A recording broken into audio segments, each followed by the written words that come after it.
Hey everyone, welcome back to the Mass Retirees Weekly Update. Today's Friday, March 29th. I'm Sean Duhamel. Thank you so much for joining with us and tuning in again this week. Now, I've got two hot topics to discuss with you this week, but before I do so, let me first remind everyone that today, Friday, the 29th at 2 p.m. this afternoon, we will be holding a Teletown Hall event. Today's Teletown Hall will focus exclusively on the UniCare health insurance plan. David Morales, the general manager of UniCare, will be our guest. He will be taking questions directly from members. So if you are a retiree who's insured under the GIC's UniCare plan, which is soon, of course, going to be called WellPoint on July 1st, but if you are a UniCare enrollee, this is a meeting you're not going to want to miss. David's going to talk about the behind the scenes of why they're changing the name to WellPoint, the focus of the plan going forward. But most importantly, that this is going to be an opportunity for all of you. If you have a question, a complaint, a concern, anything regarding your UniCare health insurance, now will be the time for you to be able to ask that question directly of David and his team at UniCare.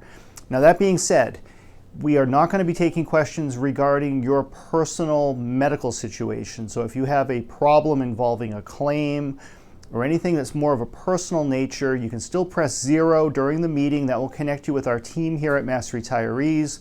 They'll take down your information, and someone either from our staff or from UniCare will get back to you directly, hopefully right after the meeting takes place this afternoon. We want to protect your privacy, which is extremely important. So if you do have something going on that you want to talk to us about or you need to get in touch with UniCare about, again, press 0 during the meeting, and that will connect you with our staff, and we can help you take care of that. Service, of course, is paramount to everything we do here at Mass Retirees.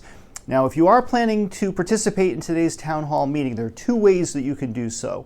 The easiest and our preferred method of having you participate is simply receive the automated call today at 2 o'clock.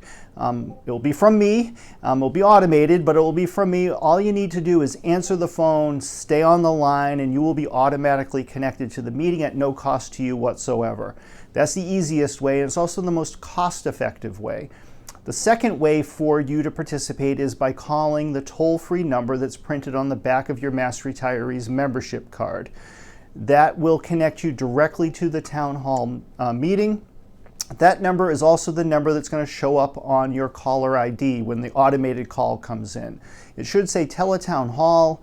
It will be from a toll-free number. Pick up the phone, you'll be automatically connected, or you can dial in. The downside of members dialing in is for every inbound call using that toll-free number, we incur an additional charge. Now, as CEO, I'm very mindful of our budget and being cost conscious in terms of spending your money. That's why our first option is just the free way of having you call into the meeting. But either way, we hope that all of you will participate. Today should be a very informative meeting. We're, of course, going to hold more of these town hall events going forward. We're trying to arrange something with Blue Cross and Blue Shield for a little bit later this year, so stay tuned on that. Now, in terms of news of the week, the upcoming May newsletter, which just went to press this last Wednesday, just 2 days ago, it should begin to appear in members' mailboxes during the week of April 8th. We've expedited things this time around because of all of the pertinent information that's in the newsletter. We have the House budget debate coming up in just a few weeks, but most importantly, the Group Insurance Commission's annual enrollment period begins this coming Wednesday on April 3rd. And will run all the way until Wednesday, May 1st. This is the one opportunity that you have if you are a GIC enrollee to change your insurance. Now, as I've said over the last couple of weeks, if you do not want to make a change to your plans, you don't need to do anything. Just sit tight. There's nothing that you need to do. But if you do want to change or even just look at some of your options, this is the opportunity to do it. So we want to make sure we get all this information to you in advance. Now, on the front page of the newsletter, there is a comprehensive story that Bill Reary and Frank Valeri and Nancy McGovern put together on the fantastic investment returns from the PRIT fund last year. The Pension Reserve Investment Trust Fund, known as PRIT, is the Commonwealth's investment arm for your pension assets. Now I say yours, even regardless of where you retired for the most part, but PRIT is comprised of all state employees and retirees, all teacher retirees and active teachers, as well as the funds of, I believe, 97 of the 102 local retirement systems have all, if not some, of their money invested through PRIT.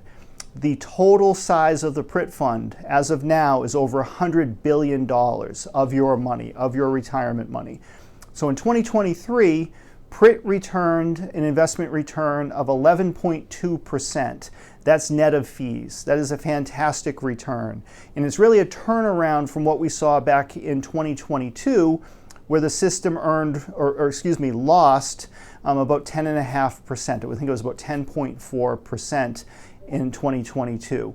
So this has been a big turnaround. Now, as you will see in the newsletter, and I'm not going to get into all those facts and figures right now because I'll make too many mistakes, but we have all of this outlined in the newsletter and easy to understand in a digestible manner.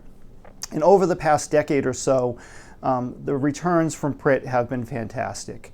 This is why we continue to emphasize that the success of our retirement systems, whether it be at the state level or at the local level, must be shared with the beneficiaries of the system, must be shared with all of you.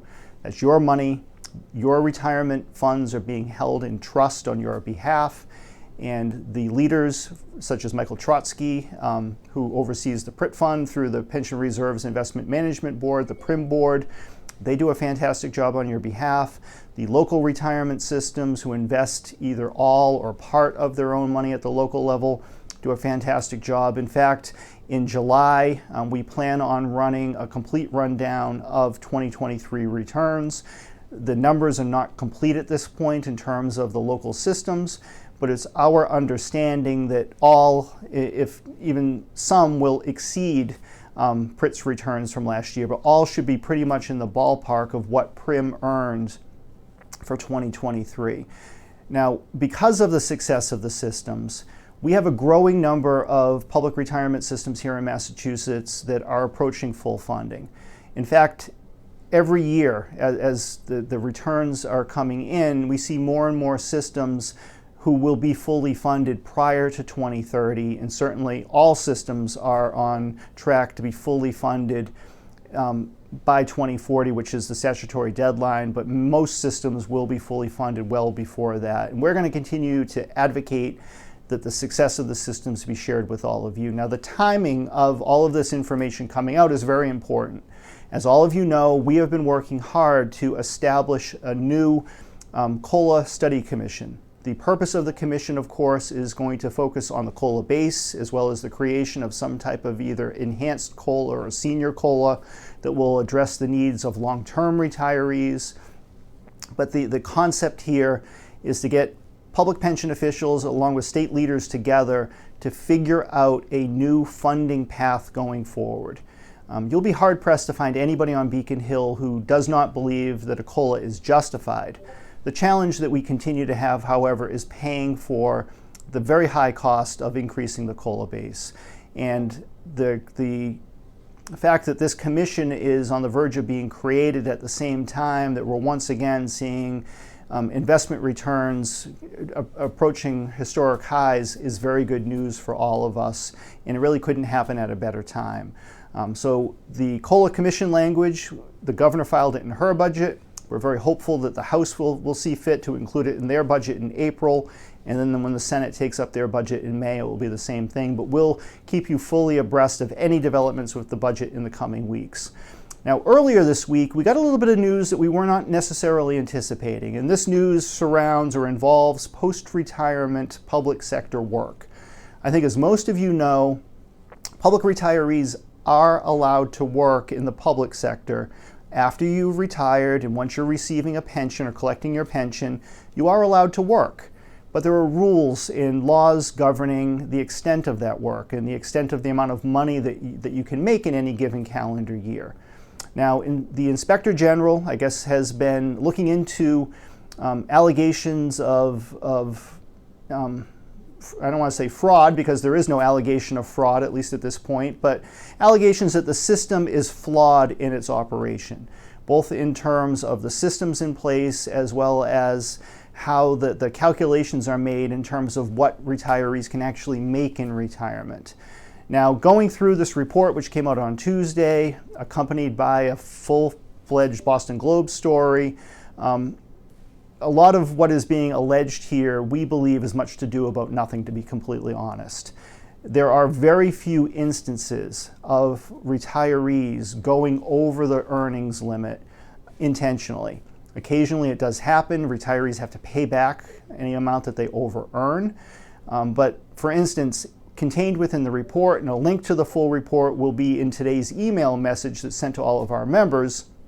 But as you will see in the report, the instances, for instance, under the teacher's retirement system, where a retired teacher who returned to public service over-earned, is less than 2%. In fact, it was only 1.5% of all of the retirees under the teacher system who are working actually accidentally over-earned. That's a 98% or 98.5% compliance rate with the statute. That's phenomenal. Anytime you can get 98% of the people to comply with something, there is no problem. Where we agree that there is a problem, however, is in the way that the rules and the statute is structured. We get calls all the time from members who are interested in returning to work, and more recently, members who have been approached by their former employer or other government entities who are having trouble filling positions, who rely heavily on the experience and expertise and the value that public retirees bring to the table in working in these positions. But before a retiree accepts a job, our members want to make sure that you're playing by the rules. So we'll very frequently get calls saying, how does this work? How much can I work, in terms of hours, and how much money I can make? Well, the formula in terms of how much money you can make is very confusing and convoluted. It is the difference between your pension and what your former job currently pays, plus an additional $15,000 if you've been retired for 1 calendar year or longer. Now, right off the bat, that's confusing. What's even more confusing is that there is no centralized system to determine what your former job is currently paying. And the emphasis is on the retiree to track down that information. So to call your former employer, look at a collective bargaining agreement, sort of dig into the weeds, if you will, to figure out exactly what you can earn. And it's easier said than done. Actually, it's not even easy to say. It is the most confusing part of this whole law. So one of the areas that the IG has pointed out in his report, and we agree with this, is that the current formula is convoluted and confusing, and perhaps that is one area that should be looked at, should be reformed. Now, just yesterday, our association president, Frank Valeri, and I sent a letter to the co-chairman of the Joint Committee on Public Service, State Senator Mike Brady from Brockton and State Representative Ken Gordon from Bedford. The Public Service Committee, of course, is the legislative committee that oversees the whole public retirement system. They have oversight capabilities over the system.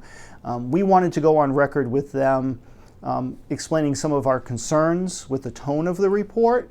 And as I just said, we do not believe that there is widespread abuse or a problem here that needs to be reformed. But at the same time, we do think that this might be an opportunity to clean some things up a little bit, simplify things a little bit, and make some improvements that make it a little bit easier for public retirees to continue to serve in public service in retirement. Now, I know some of you are going to ask the question and inevitably reach out saying, why do any restrictions exist at all? Why can't I just go back to work full time? These restrictions have always been part of our public retirement system, going all the way back to the creation of these systems over 100 years ago. In fact, up until or just after World War II, public retirees were not allowed to work at all in the public sector. You could always work in the private sector, but in terms of public service, once you were retired, that was it. The only public job, so to speak, that someone was allowed to hold in retirement was that of a juror. So in the 1950s, things began to soften up, and over the past 56 years that Mass Retirees has been in existence, we've gradually improved the law, loosened things up a little bit in terms of the restrictions, because of the acknowledgement of the value and the service that public retirees continue to bring to the table in serving the public. But we don't believe that there'll ever be a time, particularly in the near future, where those restrictions will be lifted altogether. The public simply is not there in terms of supporting such a move. The public policy has always been that retirees can be allowed to work, but there need to be restrictions with it. The retiree receiving a taxpayer-subsidized pension should not be allowed to return to work full-time or be able to earn more than what they would have been making had they continued working as a full-time public employee prior to retiring. So that's where things stand. We're going to continue to monitor this, and we will certainly be involved in any discussions around any of these issues. And if there is a movement to make changes to the law, we will certainly have a strong voice in that process and perhaps even a seat at the table if some type of a commission is established going forward. So keep an eye on your newsletter, keep an eye on these weekly messages. We will keep you fully informed as to what is going on as we receive new information. But before I close, Easter weekend is upon us. Today's Good Friday. I want to wish a happy Easter to all of those who are celebrating Easter. I also want to apologize. I know some of you were a little bit concerned that we were holding our teletown hall meeting on Good Friday. Unfortunately, due to scheduling problems, we had no choice but to hold it today. So if any of you are observing Good Friday and you'd prefer not to be involved in the town hall, if you do have a question regarding your health insurance, particularly if you are on the UniCare plan, please feel free to give myself or Nancy McGovern or Cheryl Stillman a call directly the first of next week. We'll be happy to answer any questions that you may have going into open enrollment and walk you through the process. But the important thing was that we hold this meeting before open enrollment begins, because we know just how vitally important healthcare is to all of you. We wanted to make sure that you had the opportunity not only to hear from David Morales and the folks at UniCare, but to also ask them questions and for them to hear from all of you. You cannot put a price on just how important that is. So with that, I hope you're all well. Thank you again for tuning in today, and we'll talk to you again next week. Bye-bye, everybody.